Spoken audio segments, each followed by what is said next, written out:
নমস্কার বন্ধুরা, recipe sweet সানভিকাতে সবাইকে স্বাগত জানাই। আশা করি আপনারা ভালো আছেন। আজকে দারুণ একটি রেসিপি আপনাদের সাথে শেয়ার করতে আসলাম, যেটা হচ্ছে কাঁচা আমের আমসত্ত্ব। আম ফুরিয়ে যাওয়ার আগে এরকম কাঁচা আমের আমসত্ত্ব কিন্তু আপনারা করে নিতে পারেন। প্রথমে আমটাকে আমি পরিষ্কার করে ধুয়ে নিয়ে তারপরে খোসা ছাড়িয়ে নিচ্ছি। এই আমসত্ত্বটা কিন্তু রোদে না শুকালেও চলবে। এটা কিন্তু ঘরেই আপনারা ফ্যানে রেখে কিন্তু 2 দিন শুকালেই কিন্তু আমসত্ত্বটা খুব সুন্দরভাবে হয়ে যায়। দেখুন, আমি খোসা ছাড়িয়ে নিয়ে আমগুলোকে টুকরো টুকরো করে কেটে নিচ্ছি। কাটার পরে আপনারা ধোবেন না, ধুয়ে নিয়ে তারপরে আমটাকে কাটবেন। দারুণ টেস্টি হয় খেতে। এইভাবে করে আমসত্ত্ব করে রেখে যখন ইচ্ছে তখন কিন্তু খাওয়া যায়। আমার আম কাটা হয়ে গেছে, আমি সাইডে করে নিলাম।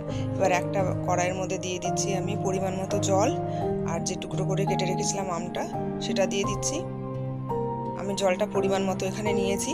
এই জলের মধ্যে আমটা সেদ্ধ হয়ে যাবে এবং জলটা আমি ফেলে দেব না। যে জল থাকবে সেটা আমি এটার মধ্যে ইউজ করে দেব। এবার 5 মিনিট মতো আমি ঢাকা দিয়ে রেখেছিলাম। দেখুন, আমটা খুব সুন্দর সেদ্ধ হয়ে গেছে। আমটাকে আমি একটা হাতার সাহায্যে ম্যাশ করে নিচ্ছি। খুব সুন্দর হয়েছে। এবার এটাকে আমি ছাঁকনির সাহায্যে ছেঁকে নিচ্ছি। আমের যে পাল্পটা আছে সেটা আমি বের করে নিচ্ছি, আর যে খোসাটা বা আমের আটি বা আঁশ যেটা থাকে সেটা আমি কিন্তু ছাঁকনিতে ছেঁকে নিয়েছি। এরপর একটা কড়াইয়ের মধ্যে 1 বাটি মতো চিনি দিয়েছি, আর 3 থেকে 4 চামচ আমি দিয়েছি জল দিয়ে এটা ক্যারামেল করে নেব। আমি আমসত্ত্বটা আজকে অন্যরকমভাবে করছি, আপনারা এইভাবে করে দেখবেন, খুব সুন্দর লাগে খেতে। আর কালারটাও কিন্তু খুব সুন্দর আসে ক্যারামেল করার জন্য। আমার ক্যারামেল কিন্তু রেডি হয়ে গেছে, আর কন্টিনিউ নাড়তে থাকতে হবে ক্যারামেলটা, না তো পুড়ে যাবে নিচে। তারপরে আমের যে পাল্পটা ছিল সেটা আমি ক্যারামেলের মধ্যে দিয়ে দিলাম, দিয়ে এরকম কন্টিনিউ নাড়তে থাকতে হবে।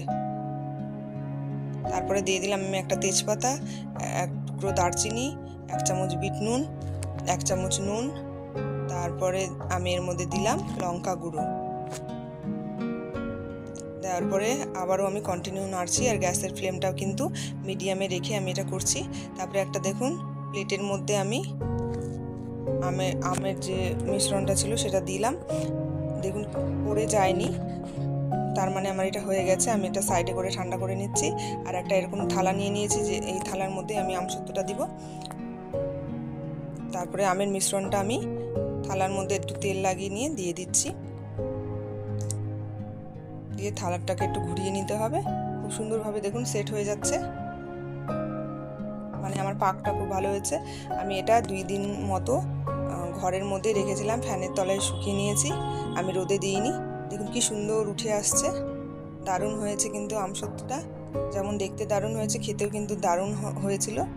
তো আপনারা এইভাবে করে আমসত্ত্ব করে খেয়ে দেখবেন, খুব সুন্দর হবে। আমাকে কমেন্টে জানাবেন কেমন হয়েছিল আপনাদের আমসত্ত্ব।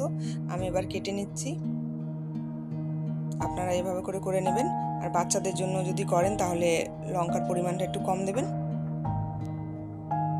আমার এই রেসিপিটি আপনাদের কেমন লাগলো অবশ্যই কমেন্টে জানাবেন। যদি ভালো লেগে থাকে প্লিজ একটা লাইক শেয়ার করবেন, কমেন্ট করবেন, আমার পাশে থাকবেন। আর যারা নতুন বন্ধু আছেন এখনও আমার চ্যানেলটিকে সাবস্ক্রাইব করেননি, প্লিজ আমার চ্যানেলটিকে সাবস্ক্রাইব করে আমার পাশে থাকবেন। আরও নতুন ভিডিও আমি আপনাদের সাথে শেয়ার করব। আপনারা এতক্ষণ ধৈর্য ধরে আমার ভিডিওটি দেখলেন, তার জন্য আপনাদের অসংখ্য ধন্যবাদ। আবারও এরকম ভিডিও দেখার জন্য আমার চ্যানেলটিকে প্লিজ ফলো করবেন। আমার আমসত্ত্ব কিন্তু রেডি হয়ে গেছে, আমি সার্ভ করে দিচ্ছি। কেমন হয়েছে আপনারা অবশ্যই জানাবেন আমাকে কমেন্টে।